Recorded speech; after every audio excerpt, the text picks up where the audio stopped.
Hi friends, India versus Bangladesh test సిరీస్ని 2-0 తేడాతో Rohit Sharma clean sweep చేశాడు. T20 సిరీస్ కూడా క్లీన్ స్వీప్ చేస్తారని ఈరోజు మ్యాచ్తో క్లూ వదిలేలాడు హార్దిక్ పాండ్యా.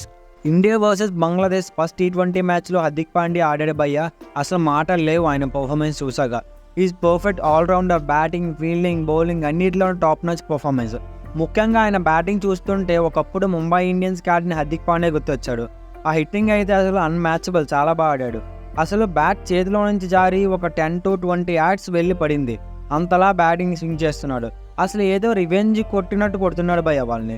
కేవలం 16 బాల్స్లో 39 runs pure hitting by Pandya. Nitish Kumar Reddy అయితే లెర్నింగ్ ప్రాసెస్లో ఉండిపోయాడు. అసలు ఈ మ్యాచ్ని ఇన్డెప్త్గా ఏమైందో తెలుసుకుందాం, స్కిప్ చేయకుండా చూడండి. గ్వాలియర్ స్టేడియంలో ఇంటర్నేషనల్ మ్యాచ్ జరిగి 14 years అవుతుంది. ఆ తర్వాత ఇదే తొలి T20 మ్యాచ్. నార్మల్గా చూస్తే గ్వాలియర్ స్టేడియం అనేది batting friendly wicket.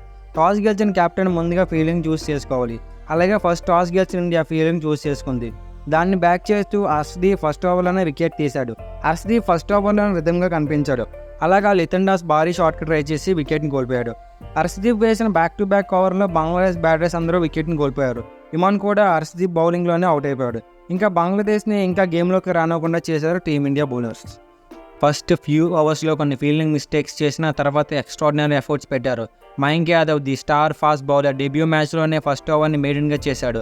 Indian fast బౌలర్గా ఈ ఫీట్ సాధించిన 3వ ఆటగాడుగా రికార్డుని నిలిపాడు. మయాంక్ యాదవ్ కన్నా ముందు అజిత్ అగర్కర్ అండ్ హర్షదీప్ సింగ్ ఉన్నారు. దిస్ ఈజ్ హ్యూజ్ అచీవ్మెంట్ అనే చెప్పాలి. పవర్ ప్లే కంప్లీట్ అయ్యాక బ్యాక్ టు బ్యాక్ ఓవర్స్లో వికెట్స్ కోల్పోతూ వచ్చారు బంగ్లాదేశ్. చక్రవర్తి కూడా కంబ్యాక్ చేశాడు. డెబ్యూ సూపర్ ఫాస్ట్ బౌలర్ తన వికెట్ని సెకండ్ ఓవర్లోనే తీసుకున్నాడు. ఇంకా దాని తర్వాత రెగ్యులర్గా వికెట్స్ కోల్పోతూ వచ్చారు. బంగ్లా సేవియర్ మెహందీ హాసన్ వచ్చి కొన్ని మెరుపులు మెరిపించినా అవతలి ఎండ్ నుంచి వికెట్స్ పతనం ఆగలేదు. ఇంకా మన team India bowling and fielding top నాచ్లో ఉంది. ఎక్కడ చిన్న ఛాన్స్ కూడా ఇవ్వలేదు. బంగ్లాదేశ్ బ్యాట్స్మెన్స్ క్యూ కట్టేశారు. మన బౌలర్స్ అందరూ కలిసి గట్టిగా వికెట్స్ తీశారు. పికప్ ఆఫ్ ద బౌలర్ అంటే మాత్రం హర్షదీప్ సింగ్ బ్యూటిఫుల్ స్పెల్ వేశారు. 3.5 ఓవర్స్లో 18 రన్స్ ఇచ్చి 3 వికెట్స్ తీశాడు. హార్దిక్, మయాంక్, సుందర్ అందరూ పొదుపుగా బౌలింగ్ చేసి ఒక్కొక్క వికెట్ తీసుకున్నారు.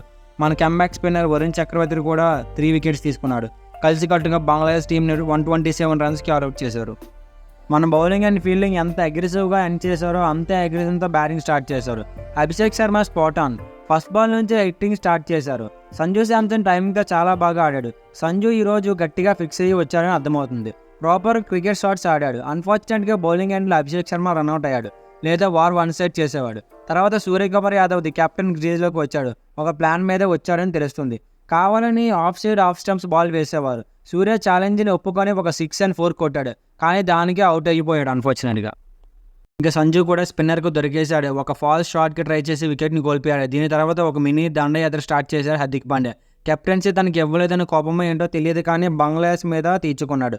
హిట్టర్ హార్దిక్ వచ్చాక ఏమైందంటే హిట్టింగ్ మాత్రమే కనిపించింది. మొత్తం బంగ్లాదేశ్ బౌలింగ్ని డిస్మాంటిల్ చేసేశాడు. 16 బాల్లో 39 రన్స్ చేసి ఇండియాని విజయవంతం వైపు నడిపించారు. ఇండియా గెలవడంలో కీ రోల్ పోషించాడు. హార్దిక్ స్ట్రైక్ రేట్ 244 ఉంది. దాన్ని బట్టి అర్థం చేసుకోవచ్చు ఎంతలా తను హిట్టింగ్ చేశాడు అనేది. రైట్ ఫ్రమ్ ఫస్ట్ బాల్ తన టైమింగ్ ఎంత అద్భుతంగా ఉందని నిరూపించారు. ఇంకా అద్భుతమైన స్పెల్ వేసిన హర్షదీప్ సింగ్కి player of the match award ఇచ్చారు. Thank you for watching. Please like, share and subscribe to our channel.